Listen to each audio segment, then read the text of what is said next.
Okay, let's unpack this. Imagine a future where the very idea of a book, of a deep thought, is considered a threat. Not because it holds, like, dangerous secrets, but just because it might make you unhappy. Now, picture firemen who don't put out blazes. They actively start them. Systematically incinerating libraries. Sounds, well, intense, right? Oh. Today, for our deep dive, we're plunging into a classic that forces us to question everything about knowledge, comfort, and the price of rebellion. Ray Bradbury's Fahrenheit 451. We've got a stack of your sources here, and our mission is to extract the most important nuggets, helping you understand why this 1953 novel still sparks so many conversations today. It's fascinating, really, how Bradbury, all those decades ago, basically wrote a prophecy about our modern anxieties. Yeah. Yeah, he anticipated things like information overload, the subtle creep of censorship, and that almost irresistible pull of constant entertainment. So we're going to explore the journey of one man who dared to look beyond the flames, and in doing so, uncovered the core messages that remain profoundly relevant for us. And the title itself, Fahrenheit 451.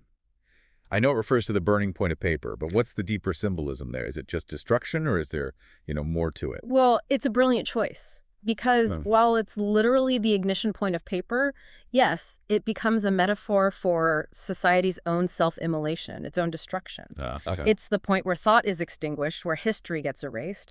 But, and this is key, fire can also be a symbol of purification, of radical change, even rebirth. Rebirth. Interesting. So it's not just destruction, it's also a catalyst, potentially. That's a powerful way to frame it. So let's set the scene. Tell us about this future American society Bradbury envisioned. What's life like when books are actively hunted down? It's a chillingly familiar world in some ways. Published in '53, remember? Right. The novel portrays a society obsessed with speed, instant gratification, surface-level stuff. Right. And books are outlawed precisely because they provoke thought, encourage individuality, and basically make people think too much, which, the thinking goes, leads to unhappiness, discord. So they traded thinking for happiness. Pretty much. The government, and really society itself, decided that universal comfort and entertainment are the top priorities. They prioritize this kind of manufactured serenity over genuine critical thinking or deep knowledge. It's like a society that has self-medicated itself into blissful ignorance. The idea of a society choosing ignorance for comfort. It's really something. At the heart of this, we meet Guy Montag. What's his starting point? He's a fireman, so he's part of the system, right? Burning books. Exactly. When we first meet Montag, he's a proud participant, almost gleeful about it. Gleeful? Wow. Yeah, he takes immense satisfaction in his work. He loves the smell of kerosene, the spectacle of burning houses full of these illegal books. He's the embodiment of the compliant citizen, just, doing his job without question. His life seems perfectly ordinary, perfectly aligned. But then his perfectly ordered world starts to crack. Yeah. He meets Clarice McClellan, this 17-year-old neighbor.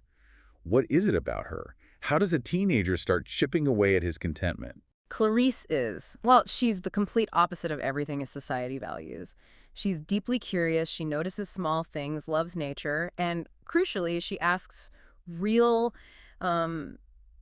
profound questions. Like what? Her impact is immediate and Yeah. unsettling for him. She doesn't lecture him or anything. She just asks him point blank, are you truly happy? Oof, that question. Yeah. For Montag, that simple question is like a spark. It just illuminates the vast emptiness hiding beneath his compliant surface. It forces him to look inward, maybe for the first time in his adult life. That moment, are you truly happy? Yeah. It's so fundamental but so potent there. And once that seed of doubt is planted, it seems to grow when he goes home to his wife, Mildred. Tell us about Mildred. How does her life kind of amplify the emptiness? Mildred she's almost a tragic figure. She's completely consumed by what Bradbury calls parlor walls, these huge interactive TV screens filling their living room. Like giant iPads? Sort of, yeah, but immersive. She lives in this constant state of manufactured entertainment, superficial relationships with screen families. Her character just starkly illustrates that theme of technology leading to isolation. And there's an incident with sleeping pills? Right. She overdoses, but she barely acknowledges it happened. It highlights her complete detachment from reality, from genuine emotion. She's comfortable, sure, but utterly devoid of self-awareness or real connection. It's a stark look at how easily entertainment can become this self-imposed ignorance. It really does feel like a premonition sometimes. But the real turning point for Montag, the one that makes him truly question his role, comes during a specific fire call, doesn't it? A woman makes a horrific choice. Yes, that scene is It's incredibly visceral. Montag and his crew arrive to burn a house, and the woman living there, she refuses to leave her books. She stays. She chooses to burn alive with them. She prefers death to a life without knowledge. And this act of, ultimate defiance, it deeply disturbs Montag. Seeing someone value books that much forces him to confront the real value of what he's been destroying. That must have shaken him to the core. Absolutely. And it's right then, in that shock, that he makes his first real act of rebellion. He secretly steals one of her books, takes it home. That's the spark catching fire, then. With that forbidden book hidden away, his world is changed. How does this growing disillusionment play out, especially with Mildred? Well, he tries. He tries desperately to share what he's feeling, what he's reading with Mildred, to discuss the ideas, the meaning. But she's incapable of engaging. Kendra won't. Probably a bit of both.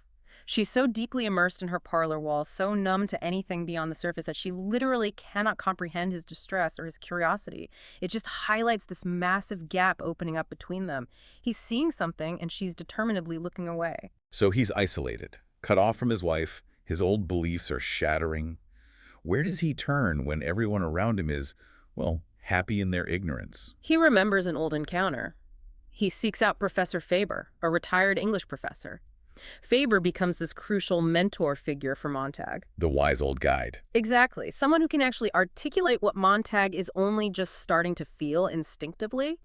Faber explains that books aren't just paper and ink. They represent the quality of ideas, the pores of life, the texture, the detail, the real reflection. Pores of life, I like that. Yeah. Faber teaches him that it's the freedom to think critically, to pause, to engage with different views that truly matters. And this conversation really solidifies Montag's understanding. It gives words to his internal chaos. Faber, then, is the voice of reason he needs. And they hatch a plan together. A pretty risky one, I imagine. Oh, incredibly dangerous. Their plan is to undermine the whole fireman system from within by planting books in other firemen's homes. The idea is to discredit the profession, sow some doubt in the system. It's desperate, yeah, and risky, but born out of this conviction and urgency. And Montag's personal defiance just keeps escalating. He reads poetry aloud to Mildred's friends. That sounds awkward. It's way beyond awkward. It's confrontational. He's so frustrated by their shallow chatter, their emotional emptiness, that he just explodes. He forces them to confront real emotion through literature. What does he read? He reads Dover Beach, a poem full of sadness and uncertainty, totally alien to their sanitized, always happy world. How do they react? They're deeply disturbed. Some cry, others get angry, because it forces them to feel something real. It's this powerful illustration of how unsettling genuine thought and emotion can be to a society built on suppressing them.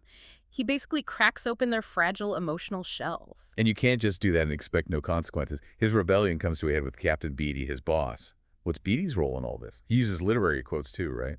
Beatty is fascinating. He's not ignorant. He's the opposite. He's deeply, cynically knowledgeable. He knows literature inside and out. So why is he burning books? That's the tragedy of him. He uses literary quotes to taunt Montag, twisting them to justify the book burning. He represents the intellectual who saw the complexity, the chaos of thought, and then actively rejected it for supposed order and comfort. He's like a fallen idealist. Wow. Which makes his confrontation with Montag, who's just starting his own awakening, incredibly personal and, tragic. Beatty's essentially daring Montag to embrace the messy world of knowledge that he himself ran away from. So Beatty finds out about Montag's books and makes him burn his own house. But Montag doesn't just comply, does he? He snaps. He completely snaps. His rage finally boils over. Faced with burning his own home, the place his change began in Beatty's relentless psychological games. Montag turns the flamethrower on Beatty, kills him. It's the ultimate rejection of the system, a violent severing of ties. He goes from reluctant questioner to active revolutionary in that moment, destroying the symbol of his old life and the man embodying its cynicism. And then he's a fugitive, hunted by that terrifying mechanical hound. That thing sounds like pure nightmare fuel. Absolutely. The Hound is one of Bradbury's most chilling creations. It's this ruthless, emotionless robot designed for tracking and killing, a symbol of the state's power and its ability to just eliminate dissent with cold mechanical efficiency. It's technology weaponized against individuality. But Faber helps him escape the city. He gets out. Yes, with Faber's guidance, he manages to escape into the wilderness outside the city, and it's there he finds Granger and this unique group of intellectual exiles. The book people. How have they kept knowledge alive? It's amazing. They represent this profound symbol of human resilience.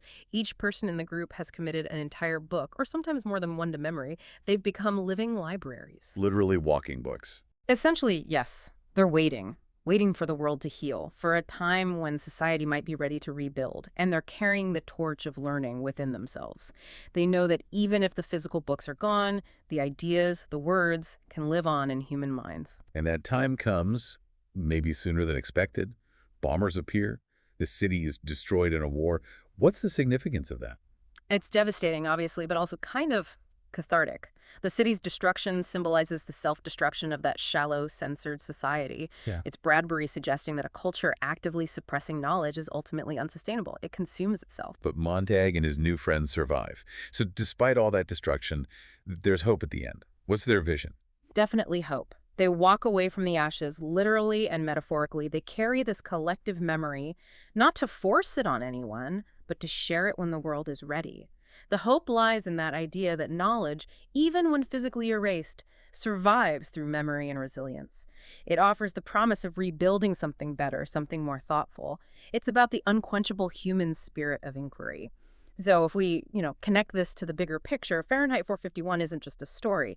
It's this really potent exploration of critical themes that, frankly, still hit hard today. Absolutely. What stands out most to you here? How do these warnings, written way back then, feel so, prescient now? Let's break down some of those key takeaways, those real nuggets. Okay. Well, the first, and maybe the most chilling, is censorship and the suppression of ideas.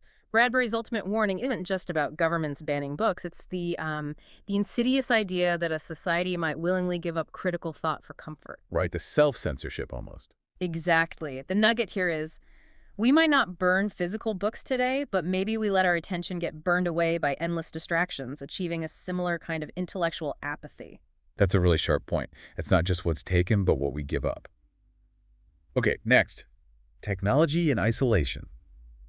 Mildred and her parlor walls. How does that speak to us now? Mildred's world, totally consumed by screens, it's like a caricature, but is it? It reflects our own screen lives. Bradbury showed how mass entertainment, while comfy, can create deep isolation and shallow connections. The insight is that constant digital connection can actually block real human connection. Yeah, creating a kind of manufactured reality. Exactly, leaving us emotionally detached, Yeah. intellectually maybe a bit numb. And underpinning a lot of this is that core struggle, knowledge versus ignorance. What's the essential conflict there? It's that fundamental human choice, isn't it? Books represent knowledge, freedom, individuality. They demand effort, engagement. Yeah, they're not always easy. No. And their destruction represents control and forced ignorance. A deliberate choice for comfort over being informed. Montag's whole journey just embodies that struggle, shedding ignorance, embracing the often uncomfortable truth knowledge brings. And as he awakens, he embodies that other theme, conformity versus individuality. Yeah. It takes real guts to break away. Oh, absolutely. Montag's transformation from this, proud, obedient fireman to a seeker of truth is a powerful testament to the human spirit's capacity for independent thought. The nugget is how deeply ingrained norms can be and how vital and difficult it is to question them, to think for yourself, even if it means facing danger. Finally, despite all the warnings, the book ends with rebirth and hope. It's not totally bleak. No, not at all. It's a testament to the power of knowledge and human resilience. Even after society literally collapses, Bradbury offers hope that ideas, memory, the desire to understand, that stuff survives. It can lead to reconstruction, the final insight. Knowledge, like that mythical phoenix, holds the potential for rebirth as long as someone carries the flame. And there you have it, a deep dive into Ray Bradbury's Fahrenheit 451. A journey from, literally burning books to the burning desire for truth. It really shows the power of individual thought. It really does. The novel works as both this powerful warning, against complacency and censorship, but also simultaneously as this profound message of hope.